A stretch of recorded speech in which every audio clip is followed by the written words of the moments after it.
আমার কথা শোনার জন্য আবারও আপনাদের ধন্যবাদ। শাকিব খানকে চান বাংলাদেশের ছোট পর্দার নায়িকা শখ। কেন রে ভাই? কেন চান? তার দুইটা বিয়ে হয়ে গেছে, তারপরেও চান? বাংলাদেশে এরকম আবুল কি আর আছে? না, নাই। আপনিই আছেন। তার দুইটা বাচ্চাও আছে।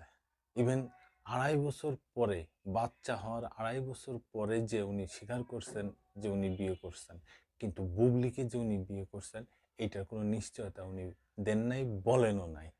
কিন্তু তার বাচ্চা আছে। বুবলিও কিন্তু বলে নাই যে তাদের প্রপার ডকুমেন্ট আছে, কিন্তু তাদের বাচ্চা আছে। এখন ছোট পর্দার নায়িকা এই শখ, বহুদিন পরে উনি আবার সোশ্যাল মিডিয়ায় সরব হয়েছেন। উনি বিয়ে শাদী করছেন, তারও একটা বাচ্চা আছে। তিনি এখন শাকিব খানকে চান? না বন্ধুরা, তেমন কিছুই না। উনি এখন বড় পর্দার নায়িকা হবেন, সেই জায়গা হিরো হিসাবে শাকিব খানকে চান। জি, ঠিকই শুনেছেন। শাকিব খান বর্তমান দরদ নামে একটা সিনেমা করছেন ওপার বাংলার নায়িকা নিয়ে।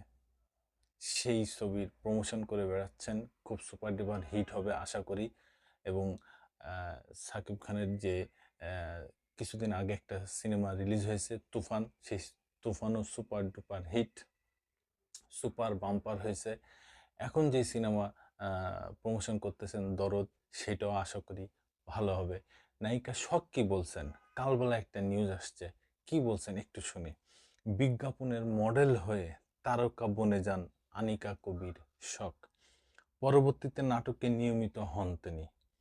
বলো না তুমি আমার ও অল্প অল্প প্রেমের গল্প নামে দুটি সিনেমাতেও দেখা যায় তাকে। তবে চলচ্চিত্রে নিয়মিত হননি এই সুন্দরী। বিয়ে ও সন্তানের জন্মের পর মিডিয়া থেকে দূরে সরে যান শখ।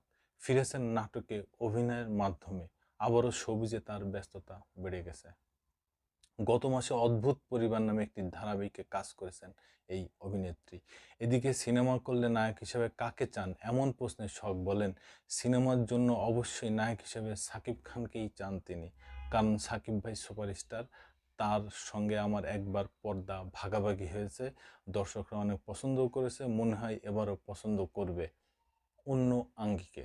বলো না তুমি আমার সিনেমায় সাকিব ও শখের জুটি দর্শক পছন্দ করলেও পরে আর একসঙ্গে দেখা যায়নি এই জুটিকে। এছাড়া নাটকের জুটি প্রসঙ্গে শখের ভাষ্য, মিডিয়াতে এখন সিন্ডিকেট বলতে ব্যাপার আছে। সেই জায়গা থেকে আমাকে যদি কেউ জিজ্ঞাসা করে আমি কেমন সমস্যার সম্মুখীন হই, আমি বলবো যে আমি কোনো সমস্যা ফেস করি না। এই হচ্ছে বর্তমানে নায়িকার অবস্থান। আপনারা যারা এই জুটিকে দেখতে চান কিংবা দেখতে চান না, অবশ্যই কমেন্টসে আমাকে জানান। আর আমার এই ভিডিওটা যদি ভালো লাগে অবশ্যই সাবস্ক্রাইব করবেন, লাইক করবেন, ভালো না লাগলেও করবেন। কারণ আমি তাহলে বুঝতে পারবো আমার এই ভিডিও কেমন হচ্ছে, আমার এই আহ, কথাগুলো কেমন হচ্ছে। আপনাদের জন্যই তো আমি ভিডিও বানাই, দেশ বিদেশে প্রচার হয়। ধন্যবাদ সবাইকে। আবার আসবো নতুন কোনো কথা নিয়ে, নতুন কোনো ঘটনা নিয়ে। আমি প্রিন্স।